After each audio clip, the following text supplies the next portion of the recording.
Civil service मुख्य परीक्षा 2021 भारतीय अर्थव्यवस्था का क्वेश्चन नंबर 12 बड़ा इंपॉर्टेंट क्वेश्चंस, क्योंकि आप जानते हैं 2011 में जिस तरह से यूपीएससी ने अपने सिलेबस में परिवर्तन किया, उसमें कुछ नए क्षेत्रों का लाया गया और उसमें एक नया महत्वपूर्ण क्षेत्र था इंफ्रास्ट्रक्चर। पहले भी इंफ्रास्ट्रक्चर हुआ करता था, लेकिन बाद में भारत सरकार ने इसे प्रभावी रूप से अपने यूपीएससी वाले सिलेबस में महत्वपूर्ण स्थान दिया और उसी से संबंधित एक क्वेश्चन पूछा गया, तीव्रतर एवं समावेशी आर्थिक समृद्धि। आप जानते हैं आज भी भारत सरकार का जो लक्ष्य है समावेशी कल्याण है, और यहाँ तीव्रतर एवं समावेशी आर्थिक समृद्धि ये भी हमारा 11वीं पंचवर्षीय योजना से लगातार एक लक्ष्य रहा है। आप पहले इस सब्जेक्ट का कंटेंट समझेंगे, फिर इसका एक संरचना, क्वेश्चंस का आंसर की कैसी होनी चाहिए। ये क्वेश्चंस पूछा गया था 250 वर्ड्स में, और आपको इस पे 250 वर्ड्स के अकॉर्डिंग लगभग आपको इसे 10 मिनट में क्वेश्चंस को लिखना था। 15 मार्क्स का ये क्वेश्चंस था।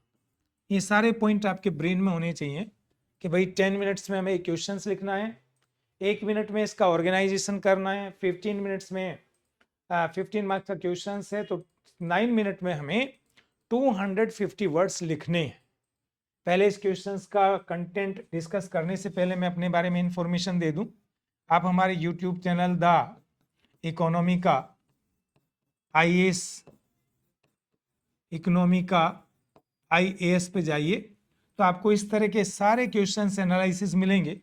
और इन फ्यूचर जो प्री 2024 का हमारे आने वाला है, प्री 2024, उसके लिए आने वाला इकोनॉमिक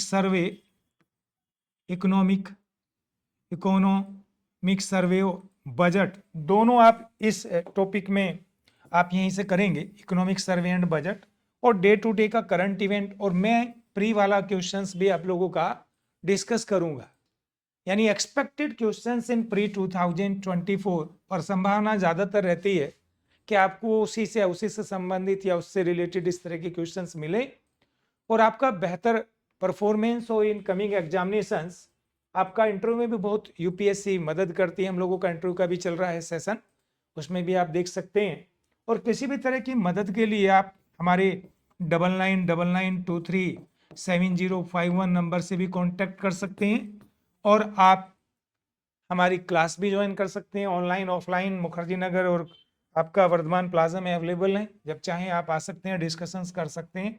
तो आइए क्वेश्चंस पे पहले हम डिस्कशन कर लें कि आखिर ये क्वेश्चंस लिखना कैसे है, क्या क्या इसमें मुद्दे होने चाहिए।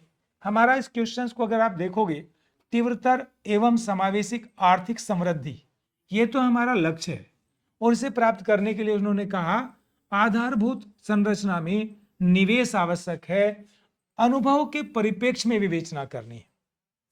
विगत दशकों में इंफ्रास्ट्रक्चर में होने वाला निवेश से हमारी अर्थव्यवस्था की जो लक्ष्य है तीव्रतर और समावेशी समृद्धि का लक्ष्य कहां तक प्राप्त हुआ, इसका विश्लेषण करना है। इसमें जो आपके मूलभूत बुनियादी क्षेत्र होंगे, आपको पता भी होना चाहिए कि बुनियादी क्षेत्र का इसमें योगदान क्या होगा, उसी पे हम चर्चा करते हैं। पहला पॉइंट आइए देखिए, बुनियादी ढांचे में निवेश महत्व भारत के अर्थतंत्र के तेज और वृद्धिशील विकास के लिए अत्यंत आवश्यक है।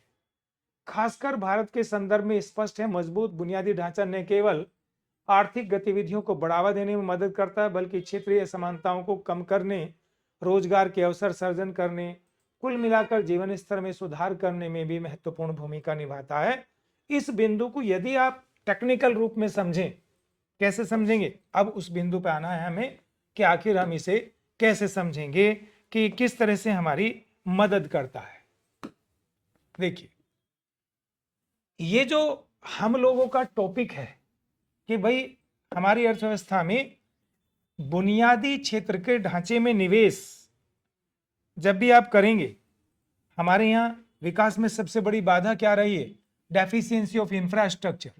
आज ये जैसे जैसे इंफ्रास्ट्रक्चर में भारत सरकार अधोसंरचना में निवेश करती जा रही है, पहला इसका इफेक्ट पड़ता है जीडीपी की वृद्धि दर। मैं एग्जांपल देता हूं, अगर आपको 2019-20 का अगर डाटा उठा के देखें तो केवल इंफ्रास्ट्रक्चर की वजह से हमारी जीडीपी में 9.5% की ग्रोथ रेट का कंट्रीब्यूशन है।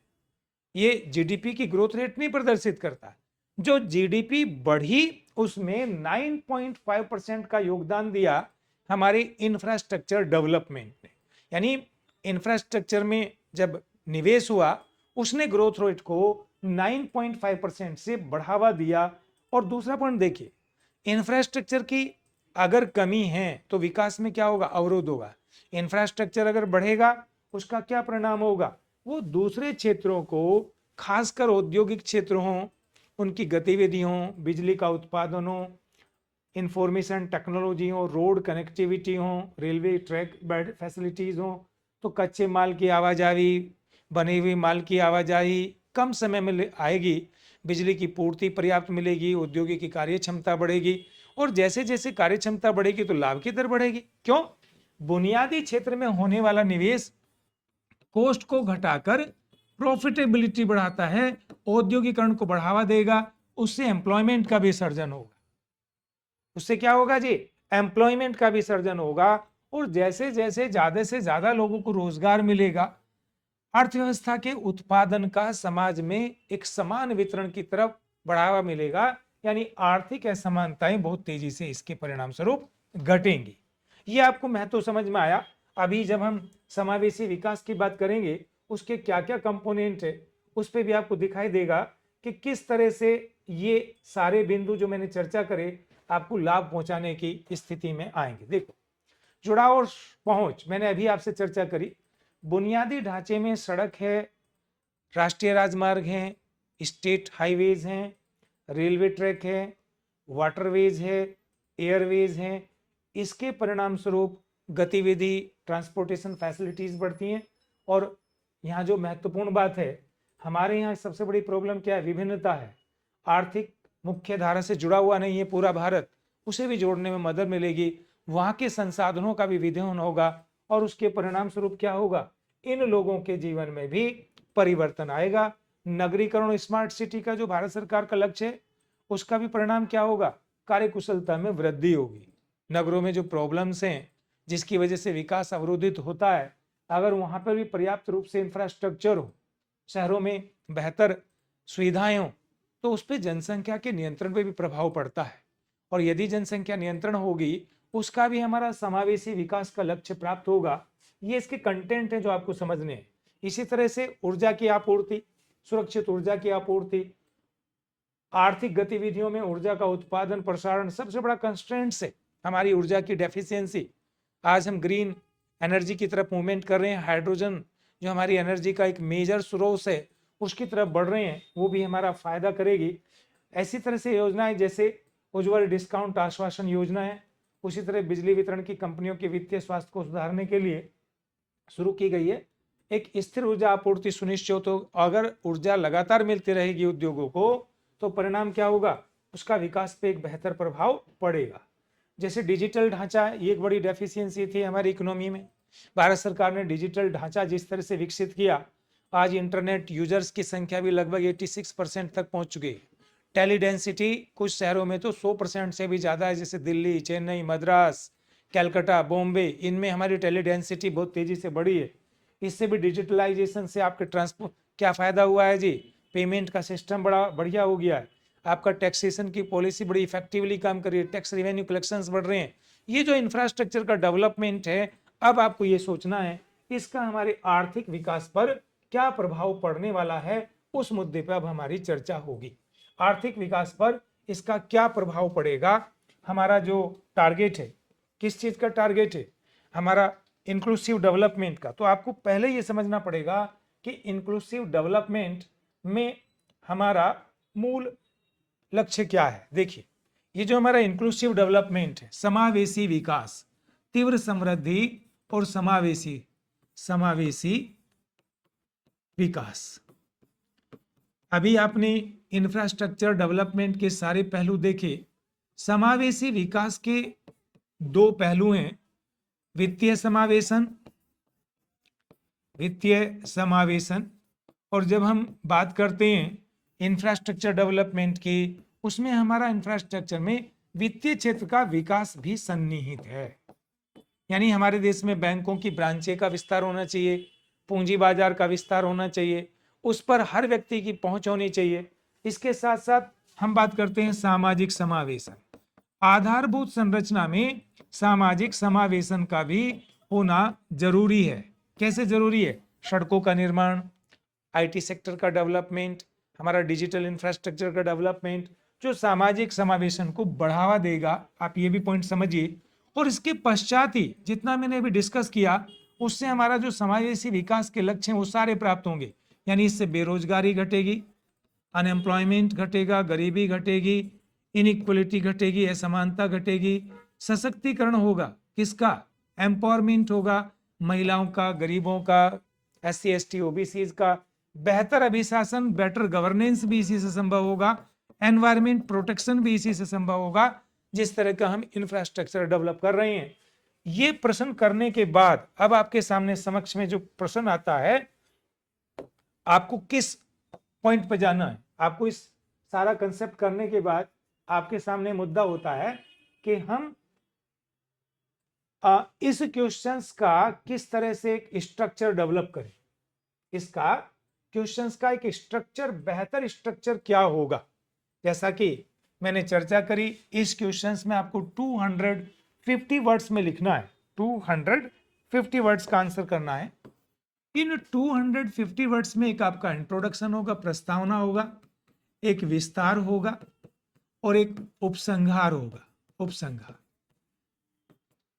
आपको 10% यानी 25 वर्ड्स में आपको आपका प्रस्तावना लिखना होगा, 25 वर्ड्स में उपसंहार करना होगा और लगभग 200 वर्ड्स में आपको विस्तार करना होगा। इन 200 वर्ड्स के विस्तार के अंतर्गत आप अगर 4 पॉइंट लें, 1 2 3 4, इन्हें आपको एलाबरेट करना पड़ेगा और इसका संबंध, अंतर संबंध स्थापित करना पड़ेगा अधिक तीव्र और समावेशी विकास। कैसे? एक एक पॉइंट इंफ्रास्ट्रक्चर का उठाइए और उसके साथ समावेशी विकास किस तरह से प्राप्त होता है उसका विश्लेषण करते चले जाइए। कैसे हम बात करें? हम अगर पूरा सेक्टर डिवाइड कर लें, प्राथमिक क्षेत्र में हमारा इंफ्रास्ट्रक्चर क्या है? इरिगेशन से संबंधित रोड कनेक्टिविटी, रूरल मार्केट का डेवलपमेंट आ गया, रूरल एरिया का डिजिटलाइजेशन हो गया, रूरल एरिया के अंदर इरिगेशन की फैसिलिटीज होगी, स्टॉक सेंटर्स जिसे हम वेयर हाउसिंग सेंटर बोलते हैं, ऐसे खाद्यान्न भंडारों का ग्रह करना, संग्रह करने वाले सेंटर का विस्तार करना। इसके परिणाम स्वरूप ग्रामीण अर्थव्यवस्था में क्या परिवर्तन होने वाला है उसका छोटा छोटा विश्लेषण करते हुए आप चलें। दूसरे बिंदु में अगर आप औद्योगिक क्षेत्र में आओगे तो औद्योगिक क्षेत्र में अधसंरचना में कौन कौन सी मुख्य समस्याएं हैं? बिजली की आपूर्ति की कमी, सड़क की कनेक्टिविटी की कमी, क्रेडिट की, सस्ते क्रेडिट की अवेलेबिलिटी की कमी, इंफॉर्मेशन की अवेलेबिलिटी की कमी। अगर ये सारा इंफ्रास्ट्रक्चर हमें डेवलपमेंट से सरकार निवेश करके बढ़ावा दे रही है तो निश्चित रूप से औद्योगिक क्षेत्र की गति को बढ़ावा मिलेगा। इसी तरह से टर्सरी सेक्टर में जाइए, ट्रेड है और सर्विस सेक्टर है। इनके इंफ्रास्ट्रक्चर में हमारा ट्रेड कनेक्टिविटी में सबसे बड़ा रोल एयरवेज, वाटरवेज, रोडवेज, इन सब का योगदान है। अगर ये एफ्लुएंटली अवेलेबल है, इंफॉर्मेशन टेक्नोलॉजी अवेलेबल है, क्रेडिट फैसिलिटी अवेलेबल है, वर्ल्ड लेवल की इंफॉर्मेशन अवेलेबल है, अगर हम इस तरह का इंफ्रास्ट्रक्चर करेंगे तो वो हमारे ट्रेड को एनहेंस करेगा, बढ़ावा देगा। ये एक्सप्लेनेशन आपको देना है। और सर्विस सेक्टर में जितना भी हम सर्विस प्रोवाइडर हैं, उन सारे क्षेत्रों का अगर हमें इंफ्रास्ट्रक्चर गुड क्वालिटी का है, बेहतर सर्विसेज प्रोवाइड करके भारत, और आप देख भी रहे हैं 1951 onward, 47 onward maximum income by export service के ज्यादा हुआ। सर्विस सेक्टर हमारा सदा वो बूस्टिंग रहा है। आज भी लगभग जीडीपी में इसका योगदान 54% के लगभग है। इस तरह से आप इस क्वेश्चन को समराइज करके बाद में इसका कंक्लूजन निकालोगे। इतना सारा जो विषय मैंने डिस्कस करा, अगर आप उसका 20-25% भी इसमें लिखेंगे तो आपको बड़ा अच्छा मार्क्स आएगा। और ये एक दिन में होने वाला नहीं है, लगातार लगातार प्रैक्टिस करने पर ही आपको इस प्रकार के आंसर लिखने आएंगे। किसी भी तरह की इंक्वायरी के लिए आप हमारा कांटेक्ट कर सकते हैं। आप देख ही रहे हैं कि हम लगातार इस तरह के प्रयास कर रहे हैं जिसका आप फायदा उठा सकते हैं।